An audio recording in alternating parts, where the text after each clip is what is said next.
अनेकांचं लक्ष मुंबईत काय होणार, मुंबईवरती कोणाचा ताबा असेल आणि कोण जिंकेल याकडे नक्कीच लागले. कदाचित प्रेसिडेंट ट्रम्प सुद्धा आजच्या मतदानाकडे लक्ष ठेवून असतील. याचं कारण असं आहे, मुंबईच्या संदर्भात जी लढाई आता सुरू झालेली आहे ही फक्त निवडणुकीपुरती नाही आहे की महापालिका जिंकली आणि लढाई थांबली, असं नाही आहे.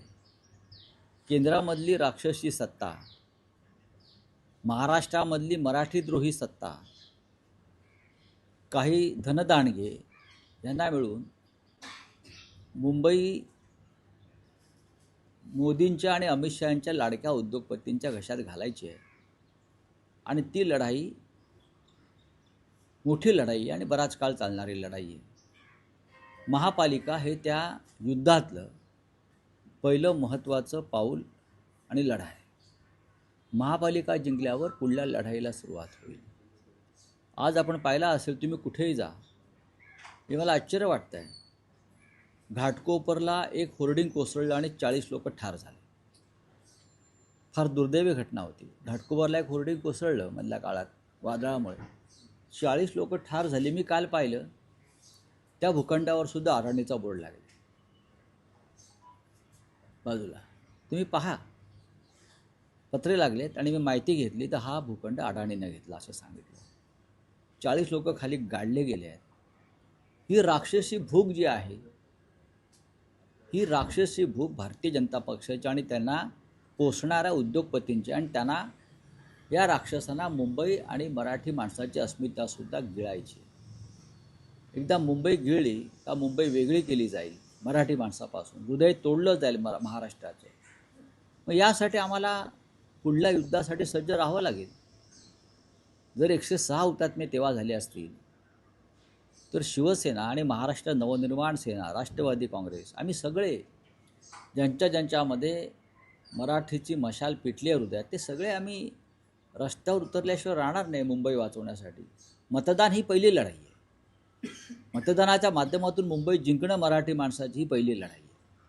अशा अनेक लढायांना यापुढे आम्हाला तोंड द्यावं लागेल. पण आम्ही पूर्ण खात्रीनं सांगतो, मराठी माणूस जागा झाला. उद्धव ठाकरे आणि राज ठाकरे यांनी जे एक वादळ निर्माण केलं गेल्या 1 महिन्यामध्ये, त्याच्यामुळे मराठी माणूस पूर्णपणे खडबडून जागा झालेला आहे. आणि तो मुंबईसाठी आणि मराठी माणसाच्या अस्मितेसाठी यावेळेला मतदान करणार आहे. 2 दिवसांपासून राडा, आम्हा पैसे वाटप, मारामाऱ्या अशा सगळ्या घटना समोर येत आहेत. धुळ्यामध्ये तर शिंदे सेनेच्या कार्यकर्त्यावर भाजपच्या लोकांकडून हे फार चांगलं आहे.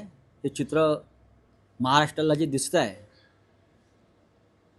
याचं मी जे राडे करत आहेत त्यांचं मी अभिनंदन करतो. पण हे राडे आम्ही करत नाही आहोत. आम्ही जर राडे केले असते तर आमच्या लोकांवर तडीपाऱ्या, मकोका असे गुन्हे देवेंद्र फडणवीस यांनी लावले असते. अशी कर्म लावून आम्हाला बाहेर काढलं असतं. आम्हाला आता हरामाचा पैसा वाटला जातो हे मी सांगत नाही, हे भाजपचे मंत्री गणेश नाईक सांगतात की हरामाचा पैसा वाटला जातो. हा हरामाचा पैसा आता वाटलाही जातोय आणि आपापसात लुटलाही जातोय.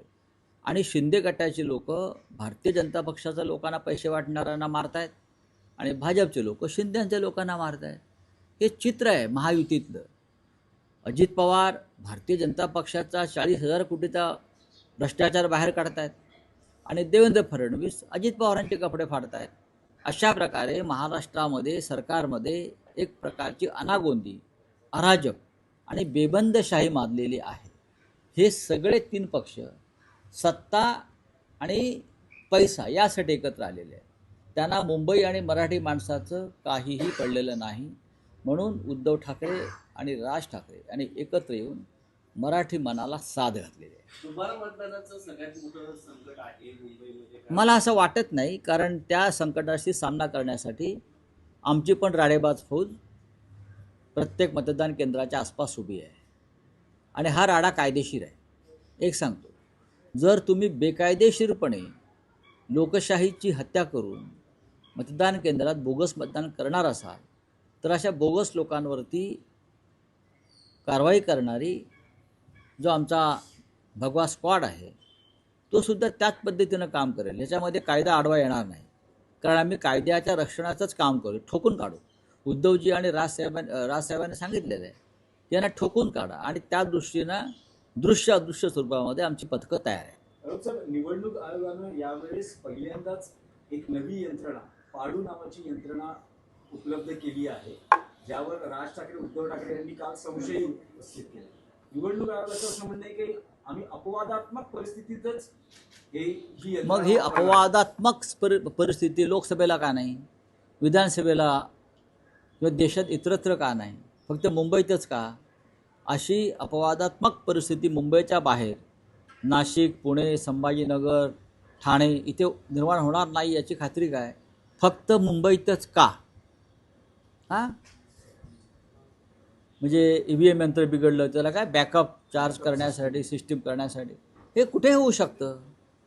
लोकसभेलाही झालं आहे, विधानसभेला झालं आहे, नगरपालिकात झालं आहे, आणि मुंबईसह ज्या एकूण 28 महानगरपालिका होत आहेत, तिथे नागपूर उपराजधानी आहे, तिथे होऊ शकतं. मग हे पाडू आणि घालू तिथे का नाही? तिथे का नाही, मुंबईतच का? हा एक गंभीर प्रश्न आहे.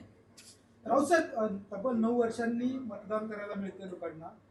काय वाटतं यावेळेचा मतदानाचा टक्का कसा असेल, आपला काय अंदाज आहे? आणि तो जर वाढला किंवा काही त्याचा परिणाम आपल्या बघू ना, आम्ही खात्रीनं सांगतो, मतदानाचा टक्का घसरणार नाही. नंबर 1, मराठी माणूस मोठ्या संख्येनं मतदान करेल. भारताच्या कानाकोपऱ्यात आणि परदेशात असलेली मराठी माणसं सुद्धा मुंबईत मतदानासाठी आली आहेत. यावेळेला आनंदाची गोष्ट आहे. मोठ्या प्रमाणात परदेशातली मराठी माणसं मुंबईत आपल्या मुंबईसाठी आणि आपल्या मराठी अस्मितेसाठी मतदान करायला येणं, ही उद्धवजी आणि राजजी यांनी जी हाक दिलेली आहे मराठी माणसाला, ती जगाच्या पाठीवर पोचलेली आहे. राऊसाहेब, यंदा महायुती विरुद्ध ठाकरे बंधू असा मुंबई महापालिकेसाठी सामना आहे. पहिल्यांदाच ठाकरे बंधू 20 वर्षांनंतर एकत्र आले आहेत युती निमित्तानं, राजकीय युती झाली आहे. मतदारांना काय आवाहन कराल? मतदारांना आवाहन करण्याची गरजच नाही. लोकांनी ठरवलं आहे. गेल्या काही काळापासून उद्धवजी आणि राजजी यांनी जी जागरूकता आणलेली आहे, जे जागरण केलेलं आहे, जे वातावरण निर्माण केलं आहे, त्याच्यामुळे लोकांमध्ये आपण जाऊन मतदान केलं पाहिजे, आणि हे मतदान मुंबई आणि महाराष्ट्रासाठी आहे, ही भावना आपोआप निर्माण झालेली आहे. यावेळेला प्रथमच मतदार हा सावध, जागरूक आणि कर्तव्य बजावण्यासाठी सज्ज झालेला दिसतो. नाही, पण राऊसाहेब, पहिल्या दिवसापासूनच ठाकरे बंधूंच्या युतीत असं दिसतं आहे की मराठी माणसाच्या भावनेला हात घातला जातोय. मग का घालू नये? मराठी नाही, भाषा इथे अस्मितेचा मुद्दा असेल. महाराष्ट्रामध्ये मराठी माणसाच्या भावनेला हात घालायचा नाही तर कशाला हात घालायचा? मराठी माणसाच्या भावनेलाच हात घालणार. पश्चिम बंगालमध्ये कोणाच्या भावनेला हात घालतात? हां, कर्नाटकात कोणाच्या भावनेला हात घालतात? पंजाबात कोणाच्या भावनेला हात घालतात? उत्तर प्रदेश, बिहारमध्ये कोणाच्या भावनेला हात घालतात? आपापल्या भाषिकांच्याच भावनेला हात घातला जातो ना, तामिळनाडूमध्ये सुद्धा. मग महाराष्ट्रामध्ये, मराठी माणसाच्या महाराष्ट्रामध्ये, मुंबईमध्ये मराठी माणसाच्या भावनेला हात घातला तर असे प्रश्न येतात कसे तुमच्याकडून? नाही, सुरुवात मराठी अस्मितेपासून झाली आणि शेवटच्या टप्प्यात मुंबादेवीचं घेतलं ना, आशीर्वाद घेतलं ना. सुरुवातीपासून ते शेवटपर्यंत मराठी माणूस. मग तुम्ही काय आशीर्वाद घ्यायला कुठे जाता? तुम्ही कुठे जाता? तुमची काय वेगळी दैवत आहेत का? तुमचं हिंदुत्व वेगळं आहे का? मुंबादेवी ही मुंबईची ग्रामदेवता आहे. तिथे नाही जायचं तर कुठे जायचं मला सांगा ना. त्यांनी आवाहन करावं आम्हाला की तुम्ही मुंबादेवीच्या दर्शनाला जाऊ शकत नाही. त्यांच्या बापाची देवी आहे का? देवी मुंबईची आहे. या मुंबादेवीवरून ही मुंबई बाळासाहेब ठाकरेंनी घडवली, नामांतर केलेलं आहे. भारतीय जनता पक्षाला हा इतिहास माहीत नाही, कारण त्यांचा मराठी माणसाच्या भावनांशी, संवेदनाशी काही संबंध नाही. पहिल्या टप्प्यात सांगितलं ना, हिंदी सक्तीचा मुद्दा त्यांना नवी मुंबई म्हटलं आहे, पण ते मुंबईपर्यंत येतील हिंदी सक्तीसाठी. प्रचाराच्या पहिल्या टप्प्यातही महापौर कोणाचा आणि आता शेवटच्या टप्प्यातही महापौर कोण आणि कोणाचा आज 23 मतदानाच्या दिवशी काय सांगणार? 23 महापौर मराठी शिवसेनेनं दिलं. आजचं मतदान हे शिवसेनेचा 24वा महापौर करण्यासाठी आहे, एवढंच मी सांगेन.